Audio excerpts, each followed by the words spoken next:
London, England, jolly old England. Good evening, y'all. Welcome to another awesome episode of Cultural Capitalist Podcast. My name is Yep, yep. Abubarka-Agboke Jr., aka I ain't got no AKA, and I got my boy King Kimberger right here, aka the Colonel. Don't wonder why we call him the Colonel. You just need to know he's the Colonel. That's all you need to know, man. Brother, what's going on with you, man? Hey, Adewale, I'm good, man. I'm even better for being here with you, bro. Appreciate you, man. Looking forward to the show. It's been a good month so far, man. We in our second month of the year, man. Yes, sir. You know what I mean? So yeah, it's good, man. It's good. It's good. I'm looking forward to this topic tonight, man. We're gonna be talking about some legendary stuff, you know what I mean? Oh yeah. Today, y'all, is a big one. Today we pay homage. This is week 4. We pay homage to the great heroes of Africa. From oh my God, the list is endless. From Queen Nzinga to Samora Toure to Kwame Nkurumah, King Shaka Zulu, King Hannibal, Tupac, Sanusi, my great grandfather, Kwame Nkurumah, Bob Marley, Queen Nipongo, Thomas Sankara, Samora Machel. I mean, these legends are the reason why we can walk around in Africa and some white guy can't slap us any kind of crazy way. So, you know, for all the people that are watching, hopefully that liberates your mind, because you have to think about that. Today, we lost the son of a champion of Africa. He was assassinated by, we know the Western powers get their filthy hands in the game, but Samuel Assad al-Hassan, the son of Kanal Gaddafi, he was killed off today. I mean, they did this. The way they took this brother from this world was unholy, ungodly, and undishonorable. And we know the West, and let's be clear about this, the West, which includes Israel, had their filthy hands in there. We need to stop. Israel can no longer be can't hide in the shadows anymore. We know the dirt they do. And for a lot of people that don't know, Israel was the same country that was funding Idi Amin, who was killing his people in Uganda. Yes. Idi Amin? Yes, giving him weapons to slaughter his own people. Britain and Israel. There's so much intoxicating history of the Western Hemisphere. It's unfathomable. But, today we give glory to our champions, man. So, brother, I don't know where to start, man. I mean, the list is just off the chain. The only way that I can explain this is a list longer than, man, it's longer than Kilimanjaro, man. You can't even understand the energy I'm feeling right now. Just one of them's on my shirt right now. You know what I'm saying? I see you. Whenever y'all ever know me not to wear nothing with cartoons or something, but today is different, man. We gotta honor the African kings in every facet, in every corner. So who do you want to jump off with, man? Who do you want to? That's a great one, your man. favorite? I mean, because everybody got favorites, man, and that's okay. Everybody got favorites, bro. And I think for me, when I think of immediate impact and inspiration, this is gonna be weird, but I'm gonna start with my mama. That's all right there. That's the ice fry too. I'm gonna start with my mama. And I think the reason is that a lot of the folks that I really admire changed history, and we got to see them do it. Like we see them and read the history books and stuff on them. Yes, sir. But I think for me, my mom introduced me to a lot of them, but then she also overcame so much in front of me. Right. You know what I mean? So whilst these guys I studied in history and read up on them, and then seeing their struggles right through stuff we would watch, I watched her firsthand struggles. You know what I mean? Yeah. And watch people mistreat. Listen to people mistreat her. Man. Watched people mistreat her. You know what I mean? Like seeing her wrestle with discrimination in front of our face. You know what I mean? To be called the N-word, God knows I'm in whatever way or fashion it was done. It's spoken down to and undermined. You know what I'm saying? In front of her kids. You know what I'm saying? It's like it's wild, man. And then so it makes you appreciate and value these icons we're gonna be talking about even more, because you're thinking, dang, man, if my mama's going through this, I can't imagine what it was like for these guys. You know what I'm saying? Man, I don't think people truly comprehend um what it is. You know, you said your mama. I might have to say my mama too, because for the Mm, same reasons in mm, different states, mm-hmm, the mental, the verbal, the physical, mm. the overcoming of having to raise 4 children to put aside her joy so that her Come kids on, to turn out right. come on. Um, and I have to say, I got the idea of wanting to restart a relationship with my mother because I remember Tupac before he passed. Rest in peace. He's my favorite. He had to resurrect with a relationship with his mother. And Boy, there's a that's saying, powerful. there's a saying in Africa. This is gonna make you laugh. You can never find a good wife until you settle things with your mother, Boy, that's because powerful. because the energy that's required for the transfer of um of of it's like a transition. You know, it's a special energy that goes from when you are a man, your boy, your mama's son, to when your mama passes you off to your wife. Yes.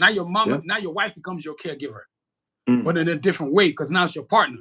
So mm-hmm. I don't think for me, I was never gonna get to find a good woman until I actually settled the situation with my mother.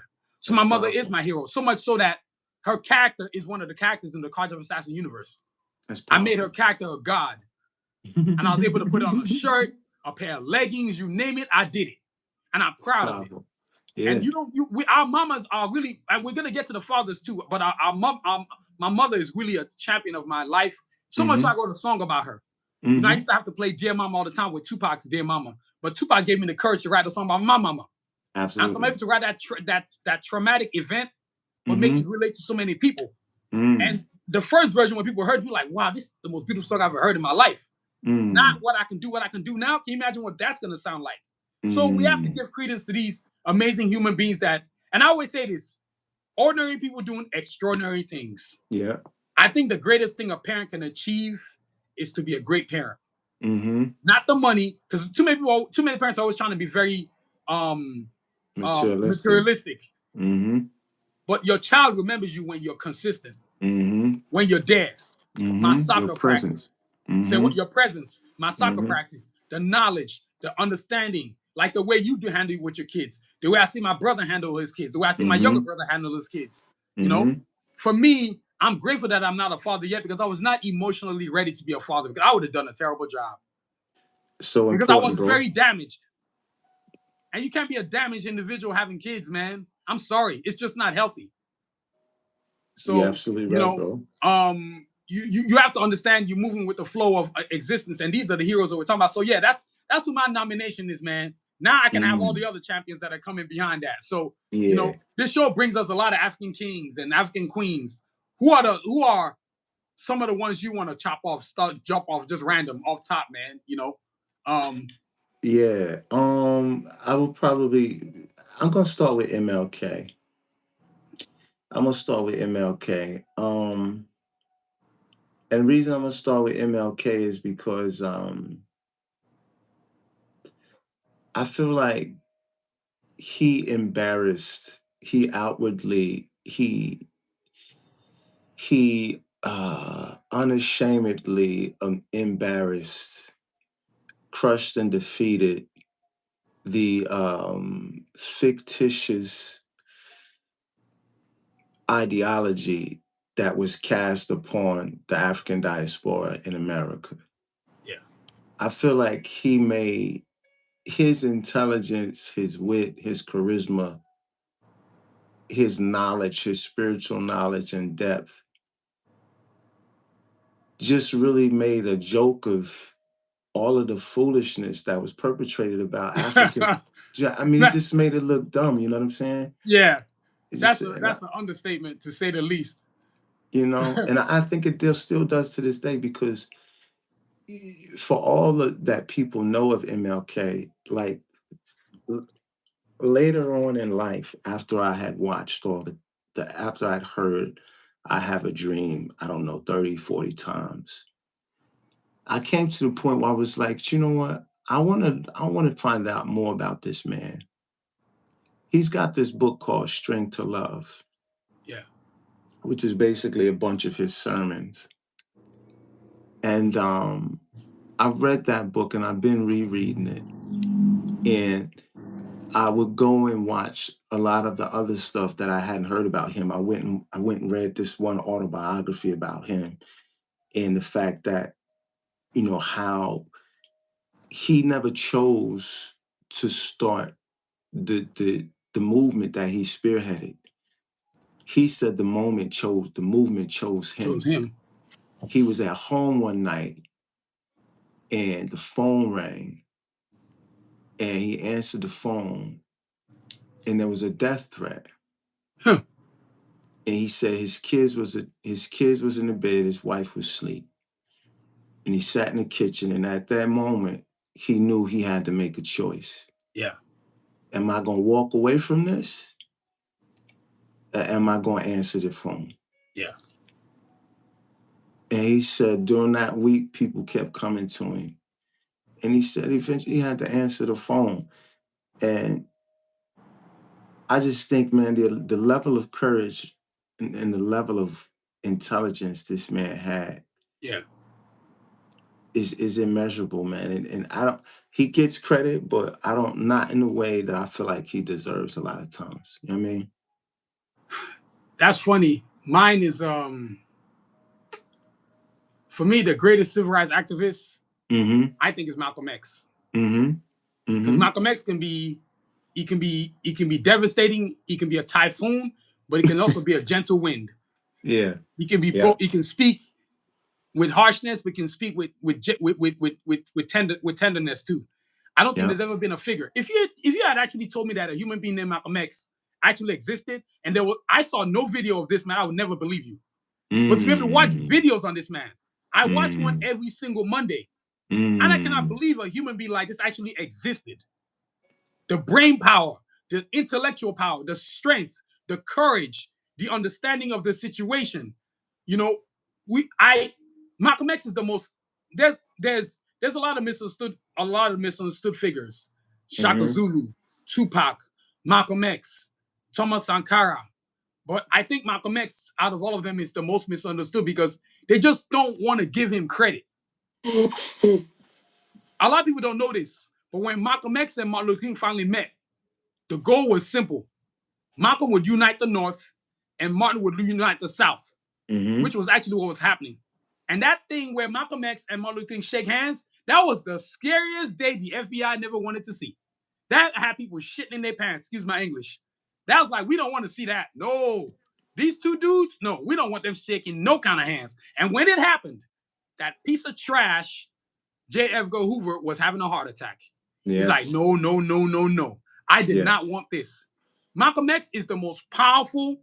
Mm. I mean, it's president today.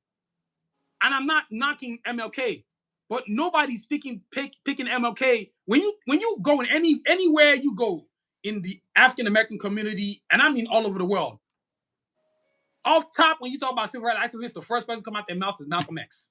Mm. Because nobody wants a negotiator who's gonna not negotiate with the purpose of the people in mind. There's not gonna be with Malcolm X. There's not gonna be how do white people feel? No, we already know Mm. how you feel. It's gonna Mm. be this is what my people need, and this is what we need to get. Mm. Che Guevara. I almost forgot that guy from Cuba.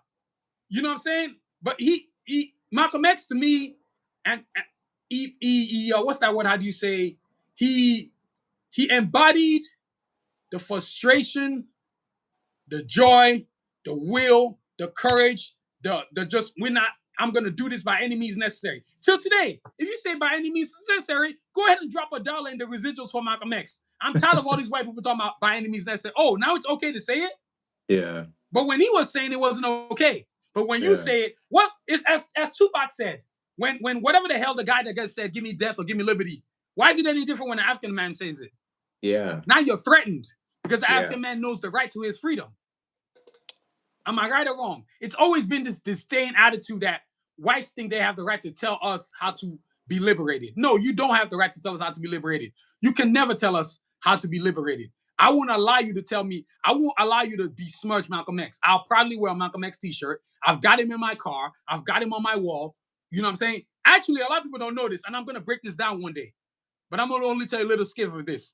But my carjacks for Assassin's Cactus, the heroes actually based on some of the people we're talking about today. It's a combination of myself. Like I would take my brother, for example, I'll take myself and a hero that was somebody who's important to me. That's how I created one character. So forth and so on with every character that I created in the heroes. And that's how I created the card. That's where they came from. The ordinary people doing ordinary things. I mean, Malcolm X to me is just, man, this man is just a typhoon. You Yeah, know? he's. I mean, we start. Those are heavy hitters. We started off with some heavy Those are hitters. some heavy hitters. Who do you think is next? Who do you wanna bring up? Who's next for you?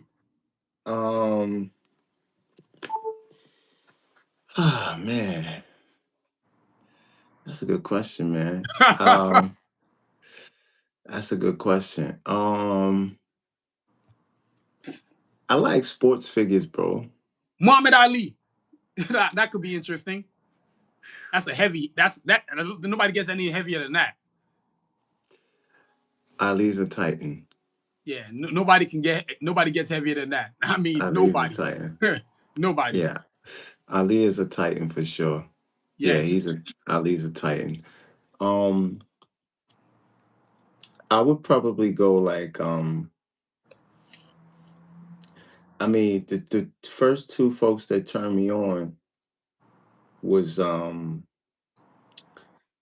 Julius Erving and Walter Payton. Okay. Um, just because the way they played the game has so much liberty to it. It was liberated showmanship, and it was African. Like I don't even call it black no more. I call it African, but it was liberated. You know what I mean? Yeah. And for me, it was genius, and they were artists. Right. You know what I mean? They were artists, and I I watched them galvanize the community. Like the community was people I was around was Yeah. so inspired by them and just what they could do, athletically was just amazing, man. And so, whereas the two Because that tied to you getting a scholarship to what you call it. Was it Western bro, Kentucky? Morehead State. Morehead State, yeah. You're Yeah. absolutely right, bro. Those was the folks that made me believe they cemented my dreams of Yeah. escape Yeah. from poverty. They cemented my dreams of escape. Whereas the other guys, I was really drawn to them from a civil rights or human rights perspective. And they really kind of empowered me mentally in terms of what I felt I would be able to do through education. Right. But the means that I felt like I had was athleticism. Right. I felt it was athleticism because, Right. to be honest, growing up, I wouldn't say I was academically gifted, Yeah. although, when I look back now, Yeah. I start to understand that, you know, studies habits are useful. Yeah, I Right. mean, good study habits. So, although I may not have seemed to be the brightest kid or whatever, Yeah. if I applied myself, I could do it. But these guys, the athleticism was just so innate and natural that, Yeah. you know, it just, yeah. So, yeah, man, I wound up getting a scholarship to go to school, and it's because was inspired by those guys, man. You know what I mean? So, and I think, man, I think athletes, the people we mentioned, X and MLK, I think they're superheroes, Yeah. you know? Yeah. And I think these athletes are superheroes because Yeah. they do extraordinary things. Yes. And I think people don't understand it. yeah. I don't think a lot of people understand the intelligence to be an athlete. Mm. There's the physical conditioning, and then there's the mental conditioning. You and I both play football, and you and I both know in that playbook there's over 100 plays in that thing. Every 30 seconds, you're thinking of a play. Not only the play, but the play getting reversed to the other side. So if your quarterback calls a Dohomaha and switches the play to the other side, now you have to run with the X was running if you're the Z, and vice versa. People don't think about that.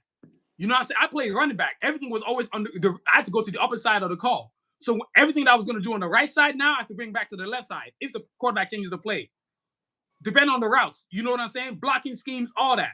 And you were supposed to block inside out. You know what I'm saying? So people don't understand the intellectual intelligence. I mean, for me, mine is Sanusi Abubakar, my great-great-grandfather.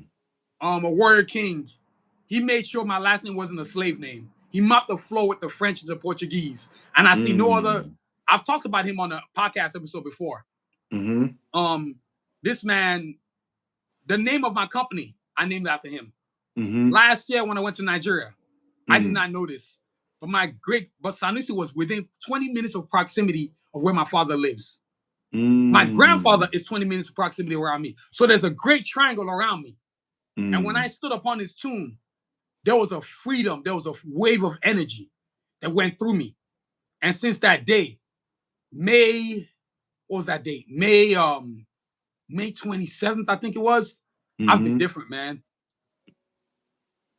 Death has never scared me. But now death can't even talk to me. Like, I'm not trying to hear that shit.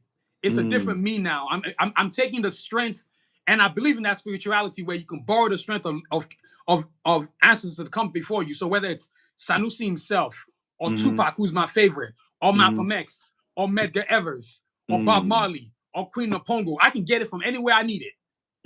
If I need King Shaka right now, I'll call on his name and I'll get the strength I need. That means you can't fight me on equal combat front. You're going to get your ass handed to you. That's what I believe in. You know what I'm saying? Like, these champions, man, and I tell this to a lot of brothers and sisters. There's a line that says in Africa, Ole bossy waju, if your feet don't touch the ground, which means you can't move forward if your feet don't touch the ground. And if we look at it realistically, what all these great legends have done, from Sanusi Abubakar to Malcolm X to Muhammad Ali to Thomas Sankara, they put their feet on the ground and one foot in front of each other. There's a fear and a sacrifice you have to make. Gaddafi. These guys, these champions, Queen Nipongo, somebody had to say, we got to build for the future. And that's what Tupac used to say. Y'all are so selfish, you only just want to enjoy for yourself. What about the kids in the future? What about Gen Zs? What about millennials? The ones behind the Gen Zs. So if we're millennials, Gen Zs is behind us, and then whatever is behind them, Gen Alpha, whatever they call that. We need to have so that your kids can see that N-word isn't a presentable word in their era, in their time. Yeah. That's the things we need to fight for. That's the things that Malcolm X and them fought so that I can go to the bathroom. In public in America. Maybe some people do this, maybe they don't. But me consciously, every time I walk into any bathroom in any public setting in America, from the airport to the grocery store, don't matter. I always thank Malcolm. That's why I can't miss a voting point. Whenever there's voting, I go do it. You know why? Because I have to do it.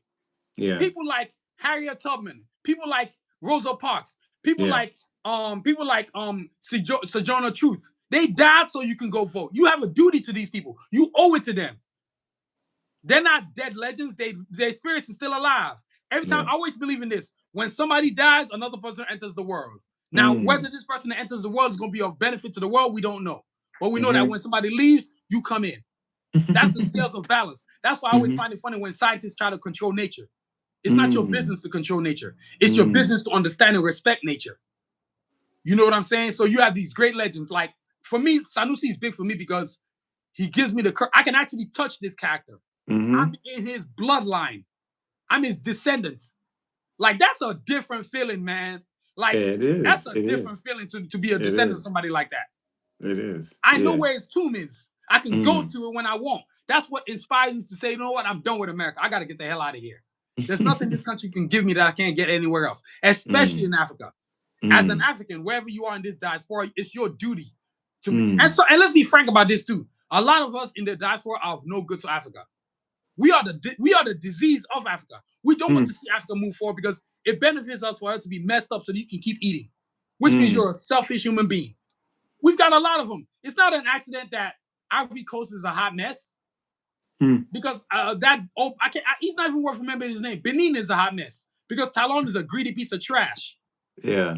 These same people were going to orchestrate the coup in Niger 2 weeks ago. Macron in France called these people to say, let's go on a coup so you can steal the uranium. But you see, the Niger now with Mali and Burkina Faso are the Sahel states, along with alliances with Russia. Because the alliances with Russia, they was able to thwart the evilness that they were planning. France is an evil disease on this planet, man. People just don't understand how. And I'm so sick of people coming out, oh, France is a beautiful language. French is not a beautiful language. It's a language of evil people, evil individuals. Even when you're staying right there in England, those people are evil. They're the reasons why you have Kenya the way it is. England, Nigeria. How many countries did England colonize? Because you had warships. And this has always been, and this is something I need people to understand. It's easy for you to come fight somebody if you can bring something over there. Where the person that you're fighting stays here. See, Africans didn't go look for shit in anybody else's place. They were content with what they had. But European powers were greedy. And they're not European powers. European parasites is what I call them. They were greedy. Let's go steal what somebody else has had. It's not enough to go steal in Latin America. It's not enough to massacre Native Americans. No, let's go massacre some Africans. You know, so our heroes, our champions, as Malcolm X said, it's not a question of good Black people, good white people. It's a question of good people. And as we speak, we've had some good white people help us. John Brown is an example. He fought with Harriet Tubman. They slaughtered him the same way they slaughtered all the other champions. So, like, for me, that's a name. Another name could be, I think the biggest one, I don't want to call him the biggest champion of Africa. There's two. There's Kwame Nkurumah of Ghana, and there's Thomas Sankara of Burkina Faso. I'm going to let you pick one. I'm going to get the other one. Hey, I was going to hit you with that Marcus Garvey. Yeah. Oh, my God. Marcus Garvey, because we don't want to make it too American-centric. Marcus Garvey, if you are Malcolm X, Martin Luther King, you are all prodigies of Marcus Garvey. Yeah. Elijah Muhammad, however you want to see him, he's a prodigy of Marcus Garvey. Yeah. All those guys are all prodigies of Marcus Garvey because he's the reason why you have champions. Yeah. He's the reason why Malcolm X can speak it. What's the name right now? Elijah Muhammad. No, not Elijah Muhammad. Farrakhan. These are all, however you see Farrakhan, I don't agree with everything, but I agree with a lot of things he says. Yeah, particularly on the Israeli community, particularly on Israel. He was forward thinking on Israel. Rest of us are just catching up to him now. Yeah. A part of me has to forgive him for Malcolm X's death. I have to, because we need him to say shit so that we can get these Israel shit that Israel is doing out the way in the forefront. I have to forgive him for that. I think they and this has always been a problem in the African community in any way it might be. We must stop letting whites come between us. So white people don't like each other. Europeans don't like each other. But France, England don't like each other. But they can get together to screw you over. So we need to take the same approach too. We might be having differences, but guess what? He's different from us. So guess what we need to do? Put aside our differences. We'll get back to that, but let's mess him up. Let's let this jerk know that no matter what you do, you can't divide us. Our differences won't divide us. This is why Mali, Burkina Faso, and Niger are so important. We, as all Africans all over the world, must make sure that nothing happens to those three brothers. It is our duty to protect them. We had any nonsense, like right now, France tried to orchestrate Niger's, they try to blow up the situation. But lucky for us, Abdoumanti Cheni was ready. They trapped them. They let them come in. They already knew they was going to do it. They were just waiting for them to come do it. And when they did, guess what happened? They popped them bullets and I had to let them eat some lead. Real good. And then, you know what I was most proud of Abdoumanti Cheni? He sent a message to Macron in France. We know you did this. We got work for your ass. That's what he said to him. We coming for you. We coming for you. Oh, they coming too. Because guess what's good about this right now? Mali, Niger, and Burkina Faso are building nuclear weapons. They are nuclear capable. That's why America can't move on them. And they got Russia's backing. You got to move with the tides, man. I got no beef with Russia. None. Because they never put nobody in chains. They built schools after the great Patrice Lumunba. You do that, I got nothing but respect for you. What Mm. white nation you know has a school named after a great African king? Name one. Name one. How you doing, V-Ho? How you doing, man? Welcome to the awesome episode of another Cultural Capitalist podcast. Today we're talking about African champions, man. African, man, I can't even call them, I guess freedom fighters would be it, man. To me, I feel like they're champions. Yeah, I mean champions, because they're champions. Their legacies, they existed in a time where they accepted the responsibility of the times. Yes, sir. But their attributes go far beyond the time that they lived in. I mean, because you got to think, if they lived in the time that we in now, they would probably be expressed a little bit differently. Oh my God, I don't think if they lived in this time, would be unworthy of their presence. Mm. You have to think about what these champions did. No social media. Really, all they had was a telephone, and they couldn't really be flying back and forth like that. I mean, I don't think people really comprehend like what these people did. Yeah. Like we can't touch these guys. We can't touch them.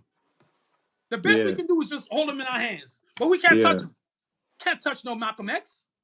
Yeah, they heavy, touch bro. No MLK. You can't touch no Medgar Evers. They're heavy. They're heavy hitters, man. These guys, they some heavyweights. Like heavyweight champions. Like straight sacrificing, visualization, futuristic thinking individuals. Not what's best for me at my time, but what's best for the future. Carly Stone Michael. Yeah, Stokely. IDP Wells. Stokely. IDP Wells is the reason why a lot of African American women journalists can be journalists. Yeah. I would love to see a movie about this woman. In fact, not only do I have Sanusi on one side of my family, but from my mother's side, my great-great-grandmother, she was the king of Odogbolu. Like, you know that movie Woman King? I actually descended from a person like that. I saw her house. I saw her statue. I saw her name on my grandfather's house. That's how great this woman was. She's the reason why my grandfather was a prince. People are like, I have to start as I get older. I'm having respect for my name. This name ain't just my name. This name is my grandfather's name. I can't just do it any kind of way. That's why I look at a lot of my cousins. I'm just like, you a piece of shit. Get off your motherfucking ass and do something with that great name you got. They just walk around, my name is Agboke. Do you know what that name is? The city gave my grandfather his name. How bad of a mofo do you have to be for a city, an entire city, to give you a name? You tell me, Kimba. That's how great he is. They gave him a name. Like, your name is no longer Abubakar. No, you're going to take the one we're giving you. This is your new name. Agboke means phoenix. That means every time we go down, you're going to rise to stop what's coming. That's why they give him that name.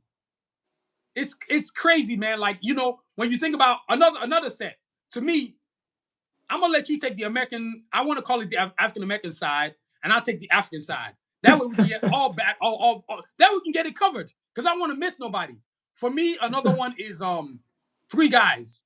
King Shaka Zulu, King Hanabal, and Patrice Lumunba. King Shaka Zulu, of course, is Zulu Nation. King Hanabal, from the north, and then Patrice Lumunba. I feel like Patrice Lumunba is the greatest African Pan-Africanist. I know that Marcus Garvey is the origination of Pan-Africanism.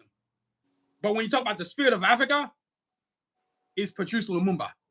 And it's ironic that he's in the center of Africa. I believe that all ties Kwame and Nkurumah as well. Kwame's big Nkurumah. too. Number 2. I mean, if I had to rank them, it's Patrice Lumunba 1, Kwame Nkurumah 2, and Thomas Sankara 3. Those are my 3 heavyweights. You know what I'm saying? So, like, Patrice Lumunba died at 33, fought the Congo, told Belgium they can go to hell, go kick rocks. The minute he gave that speech in 1961, it's like, we got to off this brother. Not like you haven't already off millions and millions of Congolese. That's what the Belgium did. I call them Belgium. Well, this is not going to sound very politically correct, but I don't really care. I call them Belgian waffle eating bitches. I have no respect for them because you are cowards. When you can go to another person's land, murder them off their land, and then pretend like you're evolving. Are you evolving us? You disrupted our evolution. How dare you? How dare you? You know what I'm saying? You know, and King Hannibal. This always makes me laugh. But he mopped the floor with Alexander. You know what I'm talking about? You know what they used to call me in Nigeria? You know what they call Alexander? They like to call him Alexander the Great, but I don't think he's great. He's not that great. Because King Hannibal just walked all over and down his ass. We call him Okoto. We call him Okoto Kekere, which means man with little penis. That's why he used to mess with kids when he was back in his time. Oh yeah, that's what King Hannibal and them was calling him when he was getting his ass kicked on the battlefield floor. Bro, they beat him so bad that he ran off. You know how like you retreat? That's literally what he did. Retreated. He's like, what the hell is this? And how can we forget the biggest one of them all, Jesus himself? You know what I'm saying? Yeah, for sure. I literally left Jesus off the list.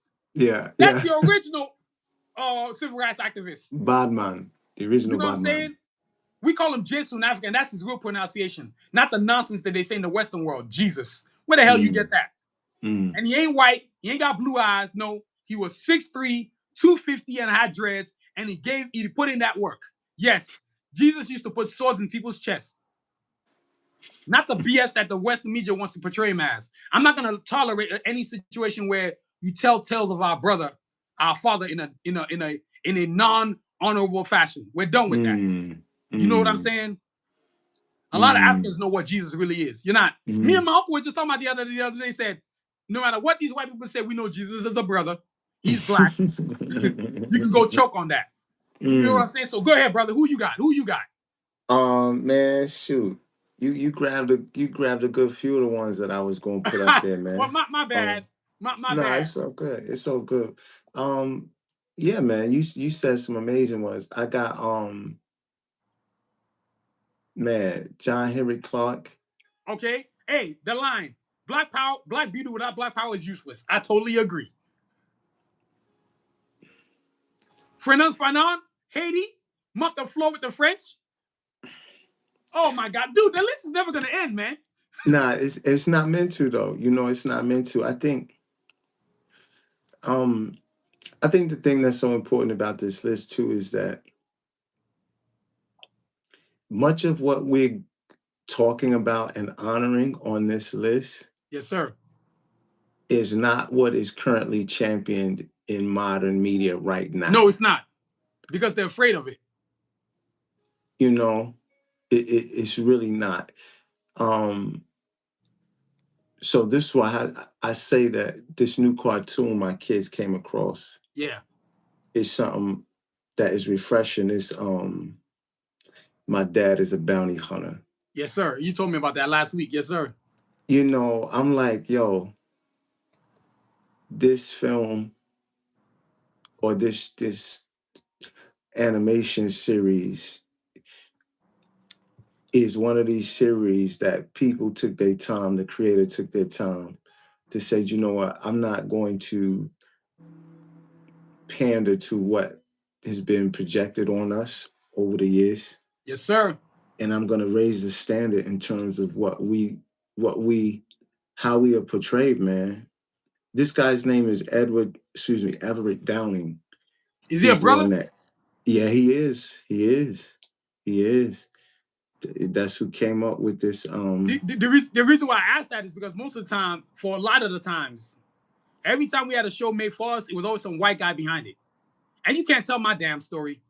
I'm sorry. I don't give a damn how liberal you are. I don't want some white boy telling my story. I will tell a white boy that shit straight to his face every single time. I don't need you telling my story. Go tell your own. And when you tell your own story, make sure you tell the story of imperialism and slavery and all the stuff that you stole, that your ancestors, they built their future on our backs. There's this line I always say. The water that never runs. That's literally how I feel like what white people have done to the African diaspora. And they still live in their arrogance to think that we're in 2026 and we're still going to serve you. We're not your waiter. Africa is not your dumping ground. So to see the courage of Ibrahim Traoré of Burkina Faso, Assimi Goïta of Mali, Abdoumane Chain of Niger, bro, I'm a soldier of the Sahel. I'm ready to go right now. If they need me, I'm ready to go. Give me my gun, AK-47. Give me my vest. Let's do this. Let's put my warrior descendantship, my natural ability to work. Let it benefit Africa. For the rest of my life till I die, I must give Africa benefits. You know, like you go to a place to get health benefits at the job? That's what I want to do for Africa. That is the ultimate goal.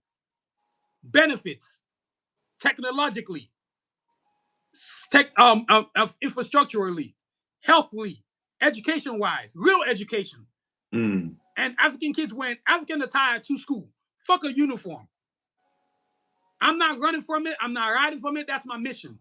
And I'm never going to run out of courage because I can just borrow for courage. If it ain't for my grandfather, it's for my grandmother. If it ain't from Tupac, I get it from Malcolm. If it ain't Malcolm, I get it from Medgar Evers.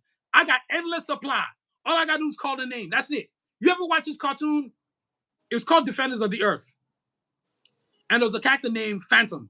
And whenever he wanted to get stronger, he would say, by jungle laws, the ghost who walks calls forth the power of 10 tigers. Well, I can do the same damn thing with all these champions behind me. All I got to say is ghost who walks, call for the power of 10. And I'll just pick a name. Just keep going. Whichever one, whatever I need for that situation is what I'm going to call. A lot of people don't think like that, but I do. If I need to come at you with I call it wordsmithing, I'm going to go Malcolm X on your ass. If I just need to straight give you the motherfucking business, I'm going to go Tupac on your ass. And if you need to throw hands, I'll go Sanusi on your ass. That man gave the French that work. He hit all them Nigerians in that tomb. There's a place called Olumarok in Nigeria where I'm from. It's a very significant historical place. Every time I go home, I got to go there. Because no matter how many times I go there, I always remember how to climb up to the top of it. And I'm talking, bro, giant rocks that are bigger than like stadiums. Every time I go home, I can climb to the top. And I don't know how I do it. I always just know where to go. But that's not an accident. That's my grandfather. This is the way you go, boy. Remember, I've told you, all my gifts are from him. My grandfather gave me gifts. Boy, this is what you're going to do, but this is the deal. You need to bring your shit home and come save Africa. Bring your ass home. That is your job. I'm not afraid. I'm not like I used to be afraid of that responsibility, man. I welcome that shit now. You know what I'm saying? Like there's a oh man, what's the word I'm gonna look for here? But there's a I think Kimber's freezed up, y'all. Let's see, Kimber's over here freezing up. We're gonna get Kimber back. Are you back, brother? You were frozen for a little bit, man. It's not freezing on my side. It's not freezing on my side. That freeze came correct. That thing is not freezing on your side? Nah. That's weird. You look literally frozen on my side. Nah, it's working fine on my side. This is weird. That's technology for you, boy. Am I freezing on your side? Nah. Okay, now you're good. You were frozen for like 2 minutes. I swear to God. That was wild, man. It's not freezing on my side. It's straight. That was wild. That was just trip. That was a trip, man. So So who you got, man? Because this list is endless. Yeah. I think we need a 2-part series for this mess. You know, I like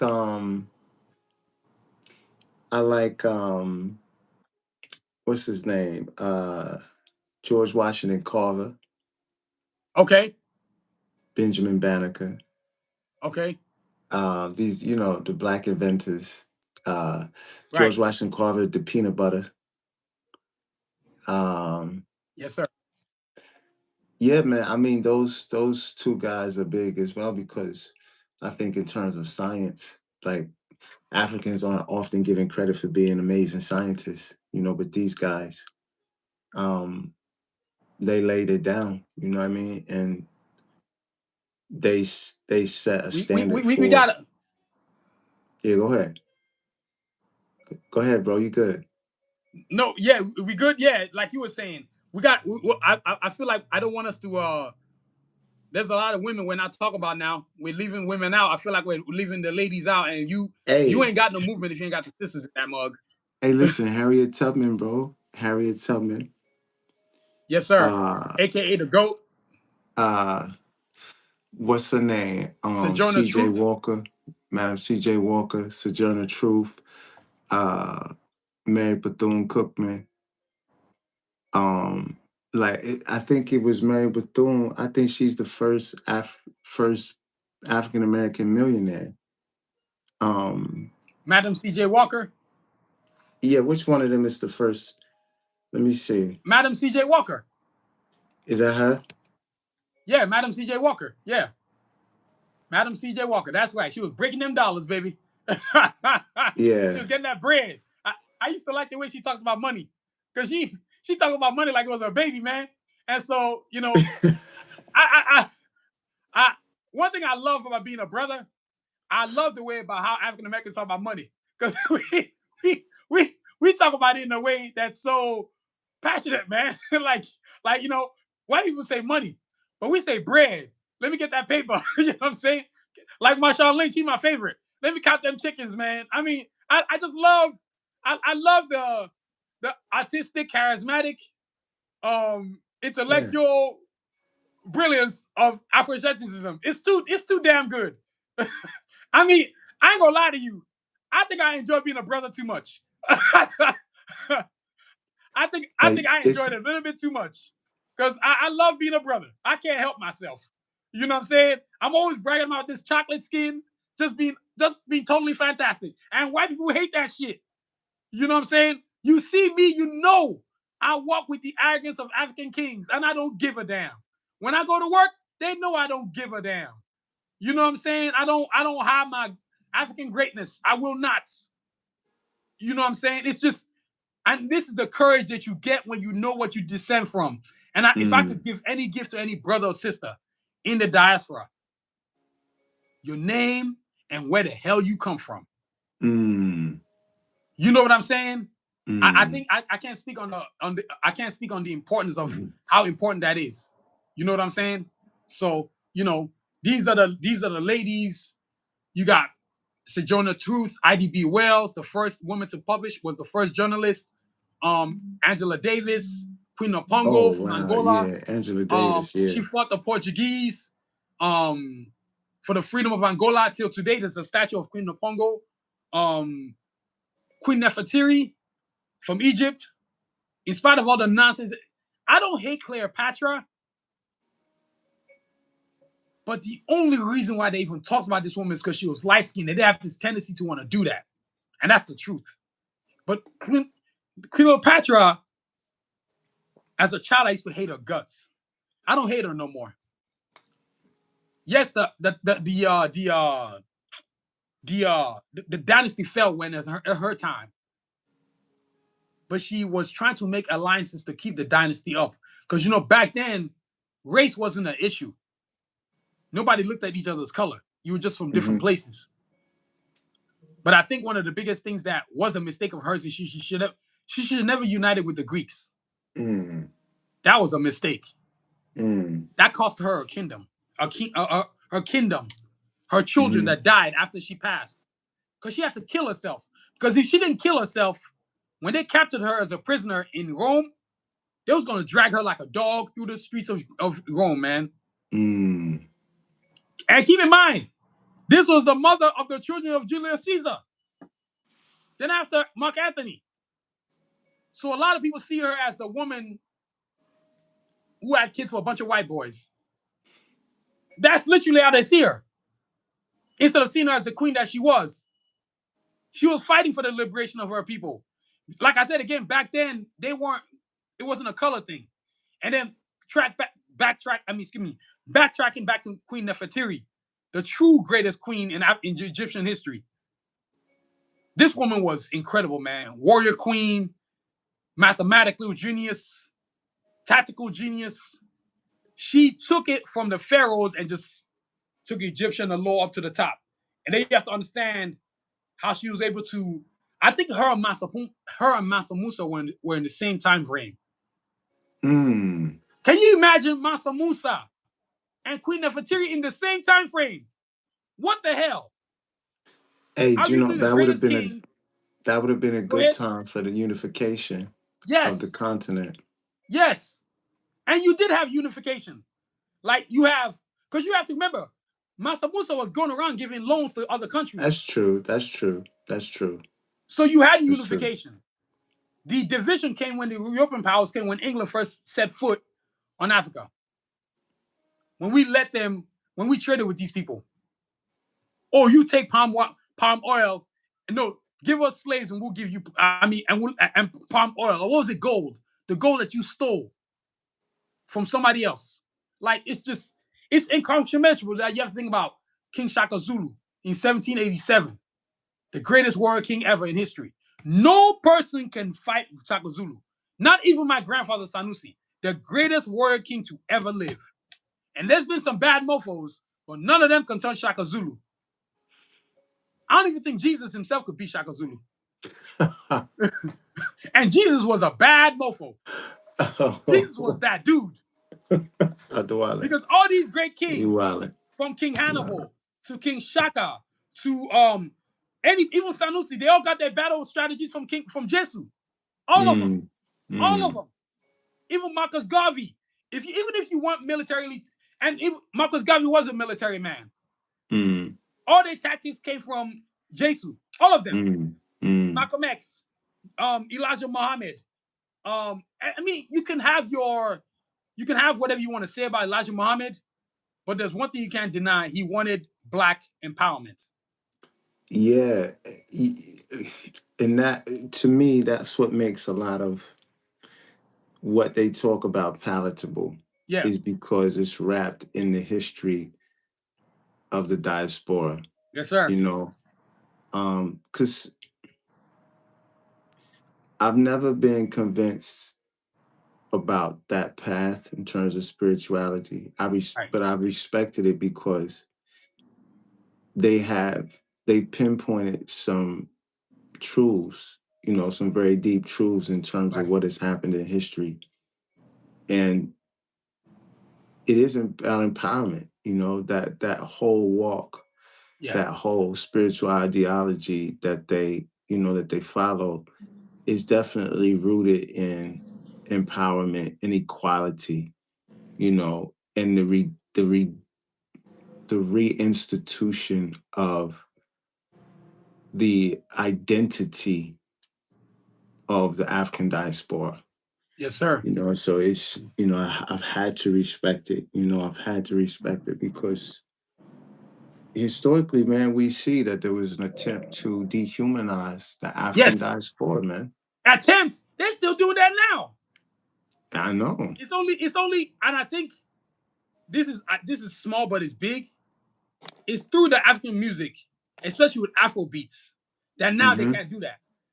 Because when you have people like Burna Boy, Wizkid, Asake, showing where they live, how they Mm. live, the house, the various things that they achieved, they can't say we live in trees. Or when Mm. I show speed is over there doing his African tour.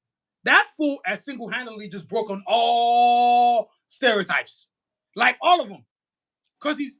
And I'm proud of him because he's intentionally going through the cultures of all these different African countries and showing the greatness of them.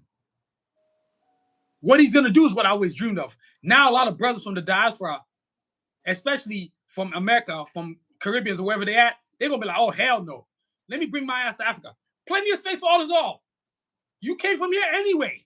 So the space that you left is still void. So let's fill that void. Let's not let some white guy tell us that we hate you. What we hating you for? What you hating Mm. us for? We don't hate each other. But this thing where when you show a commercial, white people be like, hey, they don't like you, right?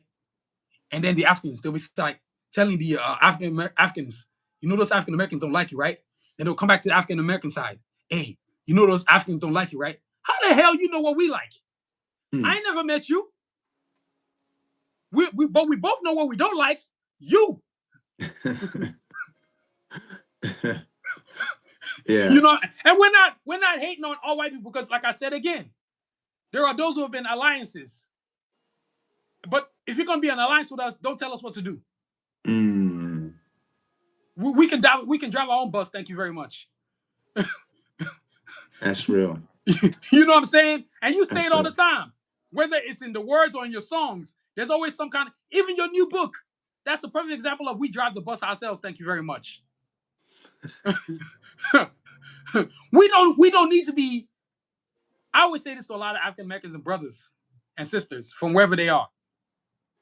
We don't need to be like them. They're not the standard of humanity. Man. I think that is one of the Goliaths that African Americans face living in America. Yeah. I can't remember if it was somebody I can't remember exactly who said this, but he said to the effect that the first time I went to Africa, I realized that it was the first time I didn't feel like I was in a place where I didn't belong. I wasn't a color. Or that I wasn't home. Yeah. You know what I mean? Because I miss, it's funny, I miss living abroad, I miss America, right? Yeah. But I miss it because of the culture that I know. Yeah. The Afrocentric culture. The culture that I grew up with. But also, I think this recognition, man, of knowing that there is a space in this world where we can feel like we are home, and that sometimes, in America, a lot of Africans of diaspora have never felt that they are at home. You know what I mean? Yeah. They're still living on somebody else's land. That's a true fact. That's a true fact. A lot of brothers and sisters, I always feel like I have every chance I get, and this happens to me a lot at work. I get a lot of brothers and sisters who start talking to me, man. Like, man, where you from? You got this accent. They're like, it's a mix of Brooklyn. Like, I was like, Brooklyn? I ain't been to New York and God knows when. They're like, yeah, you got the Brooklyn and somewhere in Africa, but I don't know where. I'm like, okay. And they're like, they'll tell them I'm from Nigeria. Oh, whoa, you one of them. Oh, you one of them bad mofos. Yeah, I know where you from. Yeah, y'all some dogs. And they're able to connect that because guess who's from where I'm from? Fela Kuti. Guess who's from where I'm from? My grandfather Sanusi. So when you say that name, even till today, my dad's friends don't call my dad by his name. They say Agboke-Agboke, which is in reference to my great grandfather Sanusi, him breaking his foot off in their ass. So yeah, remember I told you the story 12 years ago. I remember when I first told you the name, you had this smile on your face. You was like, what the hell? And like I say again, that cultural embodiment, that feeling of belonging. We don't need to America to tell us we belong. We built this shithole, so we belong. We're not, like you got ICE running over talking about illegal aliens. The only illegals are Europeans up in here. Bro. Native Americans are legal. They own the land. Bro. Africans are legal because you brought us here and we built this shithole. Bro. Everybody else, you ain't got no papers. Bro. I rest my case. I feel like that's what, and that is something that, over the next year or so. Yeah. I think I'm going to be making it a point in a lot of things that I do to say that, to voice that, because I don't think a lot of people hold that in the forefronts of their minds. When you talk about this whole issue of immigration that tends to spread its way across Europe or the Americas. People talking about the economic systems and the disruption and this, that, and the third. It's like, look, you're not from here. You're not even from here originally. Yeah. You know what I mean? You are the immigrant, and just making people aware, like, look, you didn't originate from here. You can't be illegal. You can't be illegal on stolen land, bro. I want to know how that go. How you illegal on stolen land? You stole this land from Native Americans. All 500 plus different tribes that we don't know about. Choctaw, Cherokee, Apache, and God knows a million other tribes that you stole, that you massacred and stole these people's culture. Seminole, They Seminole, showed you how to Blackfoot. live. You showed them how to die. It is that simple. I'm not Mm-hmm. giving white people a pass on nothing. They Mm. showed you how to live. You showed them how to die. Mm.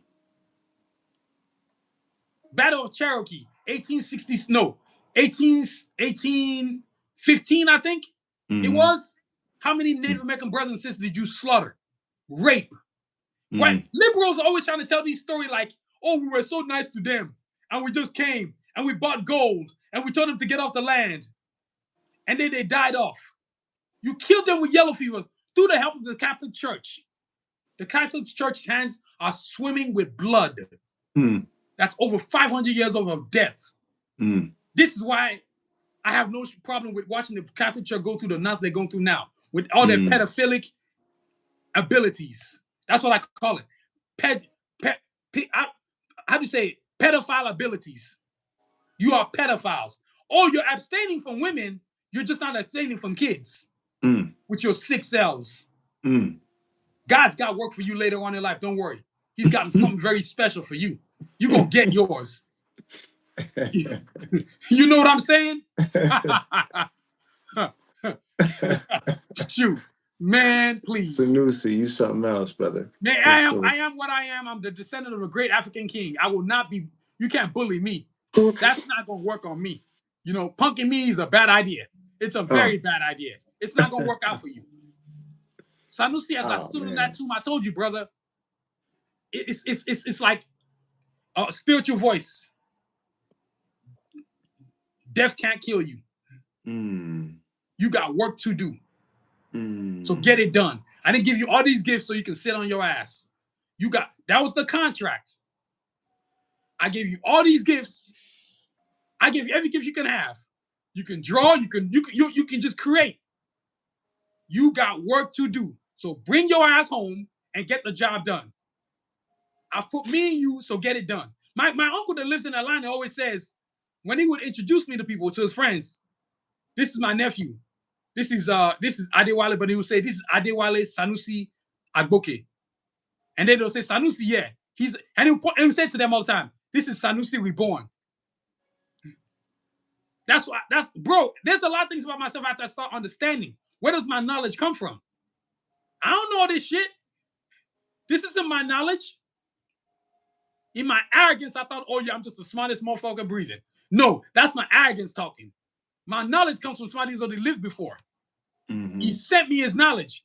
Now you're going to do something with this. That's your advantage. That's why I always tell you, brother, your prime is between 40 and 60. You're just entering your prime. Yeah. All the other shit you was doing was just practice. Practice time is over, baby. Yeah. It's showtime. Them lights on now. You got to get to it. Bro. It's late, but yeah, y'all. No. I want to ask you how close are we to the animation? Let me grab some product. I'll be right back. Oh, yeah. We're oh my God.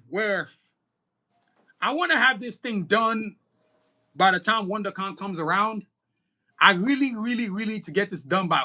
There's only a few spots I'm filling out. I gotta fill out. Oh, look at that. One is a hardcover, one is a what do you call that thing? A soft cover, or what's the term? Nah, they're paperbacks right now, but the hardcover, yeah, it's coming soon. So y'all go ahead and give them a rundown of that beautiful thing you're holding in your hand. Hey, listen. Shades of Black. How many pages we looking at here? What's like five? No, that looks like maybe 700. 400. Sanusi, I'm so excited, bro. You should be excited. What you not excited for? Because you have something palatable, an idea now has become a reality. All ideas are born from creativity. Wow. That's crazy. What's that say? It says this chapter is called Southern Serpentine. Say that again, sir. Southern Serpentine. Southern Serpentine. Huh. Check this poem, yeah. Look. A threat below is visible from above, but the playing fields are mire and mud, slippery slopes of military grade, a war outside, an emotional maze. What the hell? Wow.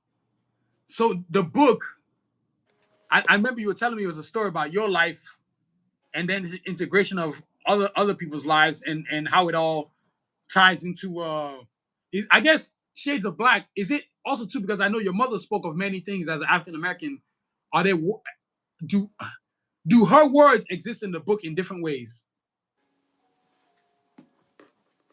They do. Hey man, can't get no better than that, man.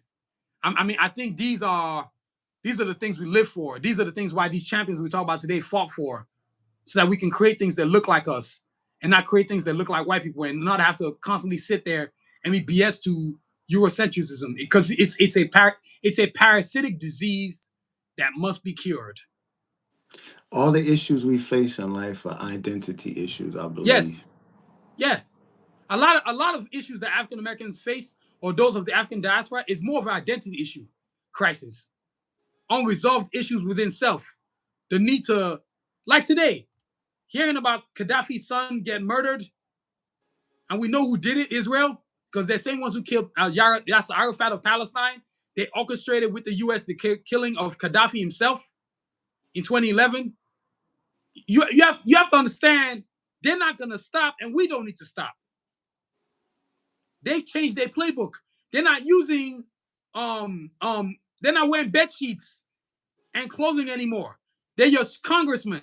They're your senators. They're your president of the United States. They're your prime minister of Great Britain. They're your president of France.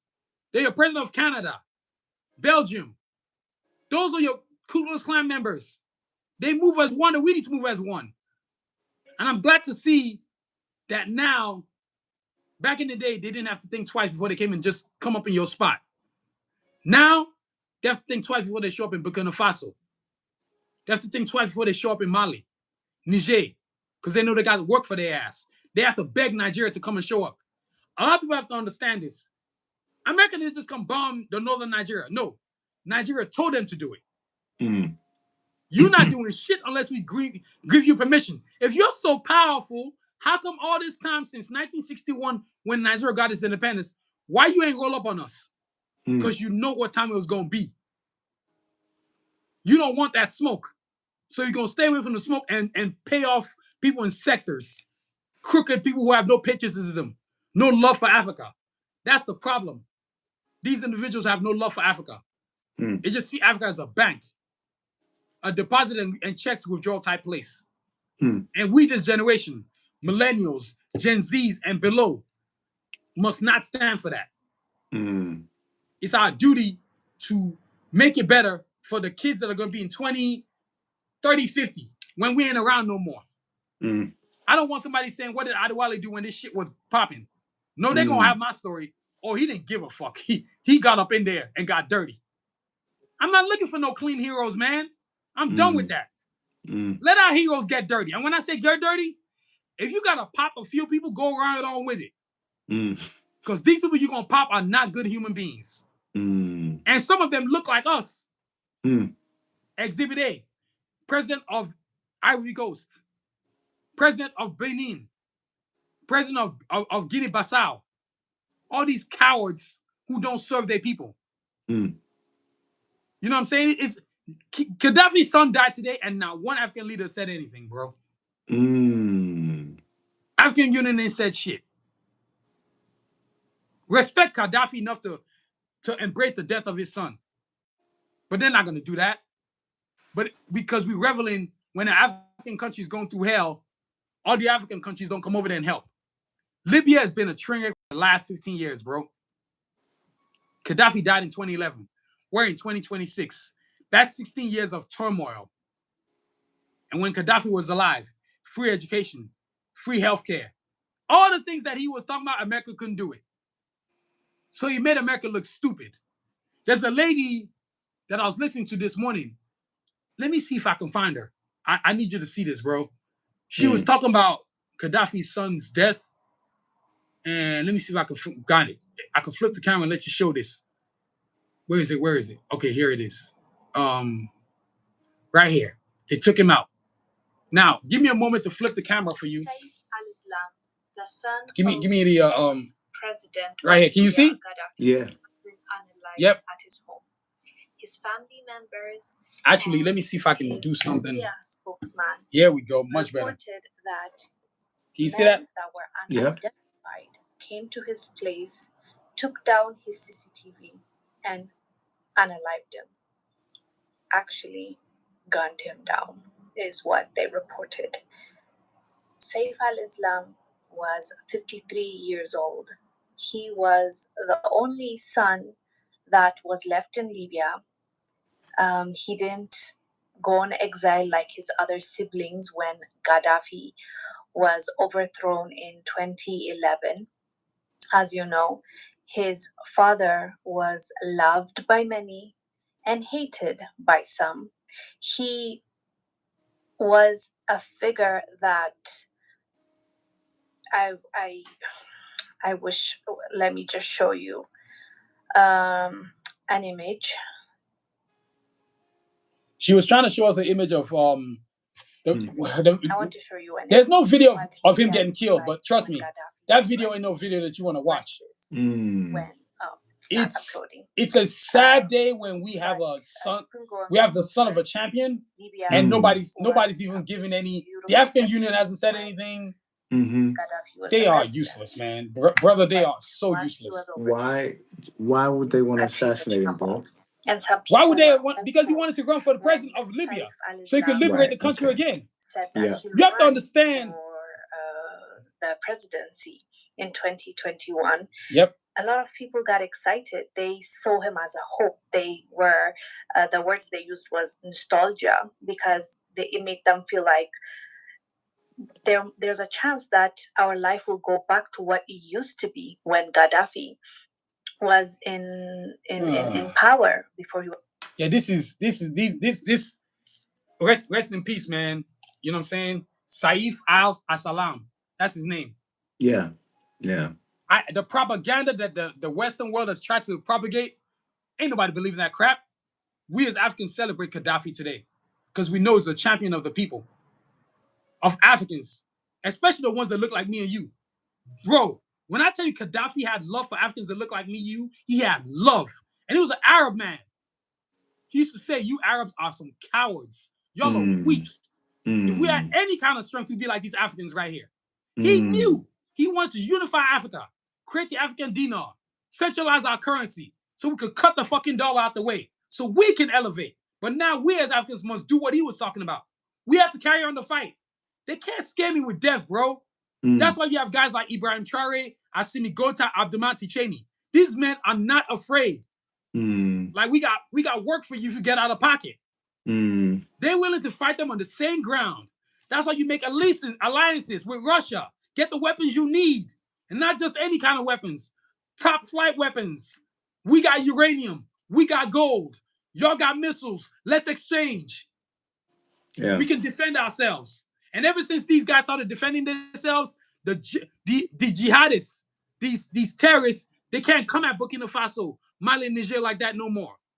One day, Timbuktu, the great place of Mansa Musa, we can all visit there.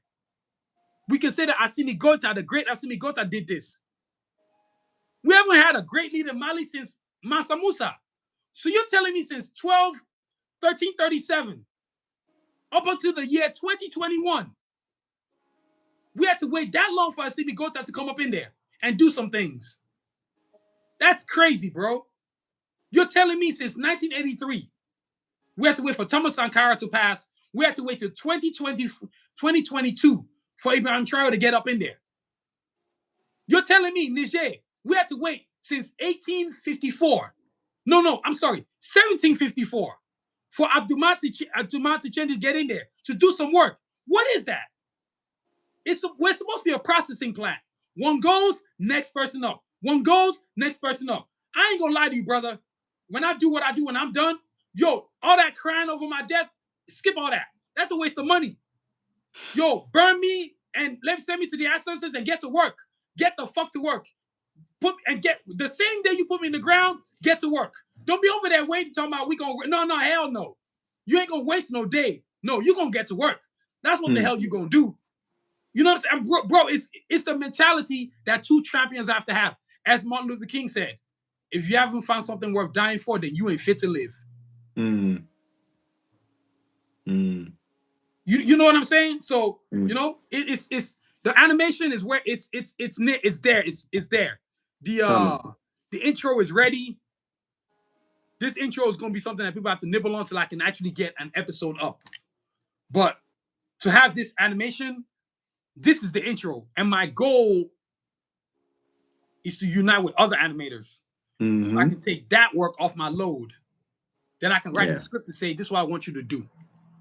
But I want to just work with any animators. I want to work with African American. If they don't look like us, they're not gonna be animating my shit. I don't mind working with maybe Japanese, but I'm gonna let them know you're in the background and these brothers and sisters are in the foreground. Yeah. I'm not allowing whites to be a part of this shit. You can just distribute. That's the only fucking thing you're gonna do. So whether it's Netflix, Amazon, Hulu, or whatever, no, all you can do is distribute. I'll call you when I'm done. Aside from that, don't call me. Yeah. You ain't got nothing that I want. But very few people can move the way I'm moving like that. They can't tell them and throw it in their face. And that's not really what I'm doing. I'm just letting you know, I want people to look like me create this. Because we're never part of the creative team. We're always the marketing, the cook, the driver, the bus driver, the security. But we're never the creative team. This is why Hollywood is the way it is. And that's a straight up fact. You know what I'm saying? So, almost forgot. Give me a second. Let me grab it. Oh, man. Let's do the book.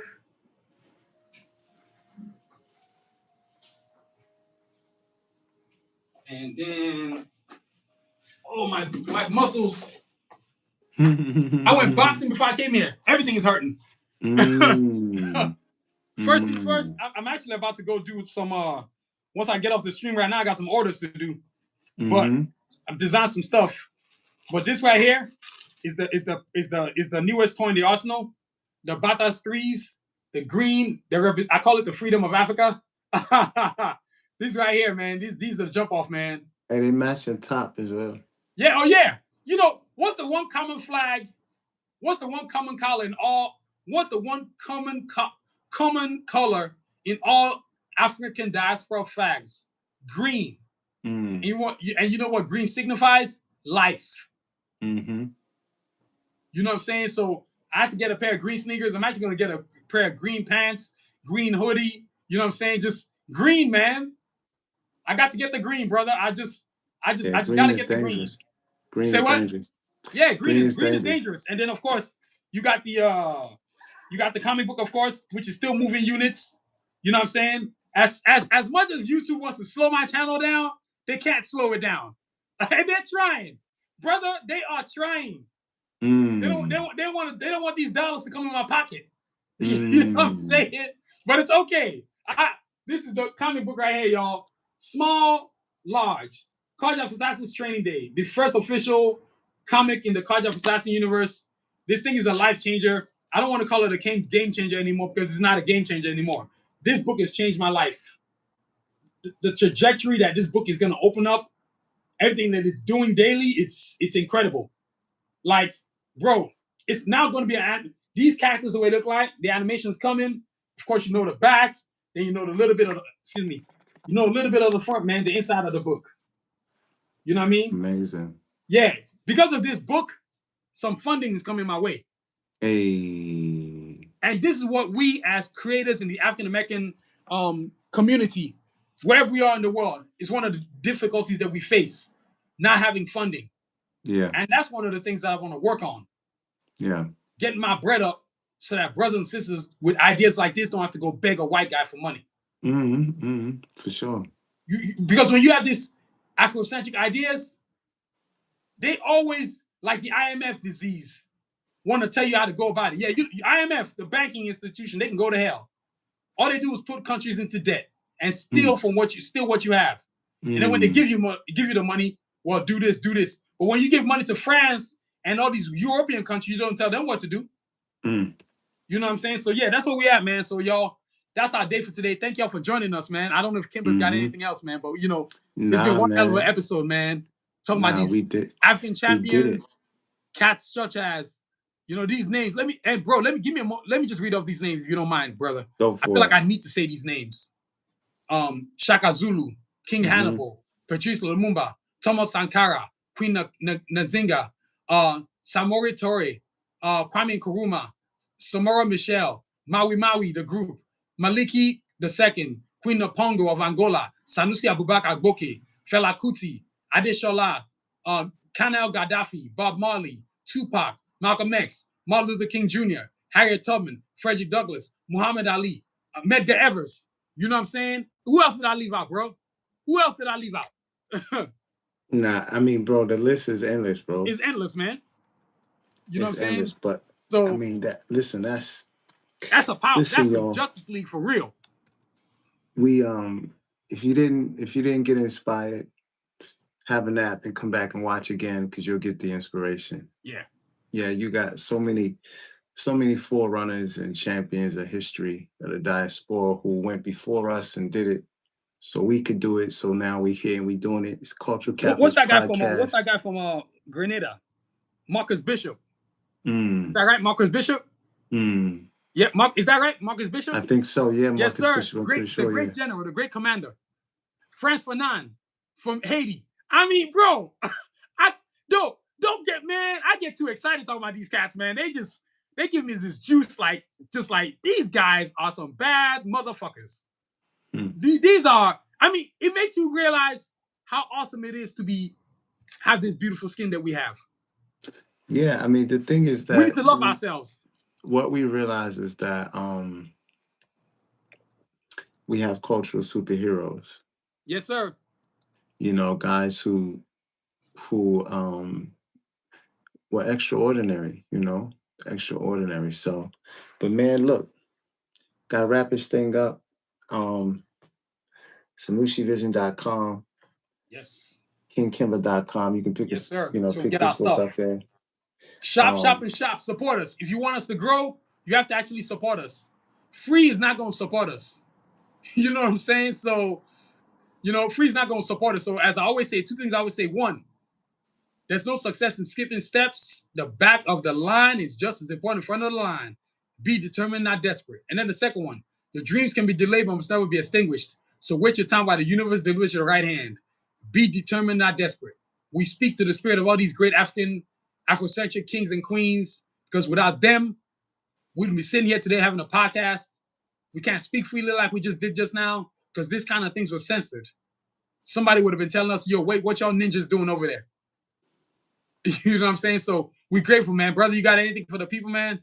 And I'm thankful, man. I'm thankful for the space. I'm thankful for your time and your passion, man, your efforts, your friendship, brotherhood. And yeah, man, watch this space. We moving. Yes, sir. So until next week, y'all, as always, y'all, continue to aspire and achieve. I want y'all to have a great week. Live in your Afrocentric greatness always. And most importantly, love your color, man. Love your Afrocentric nature. Don't go against it. Be at one with it.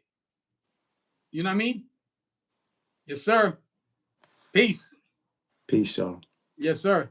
That was one.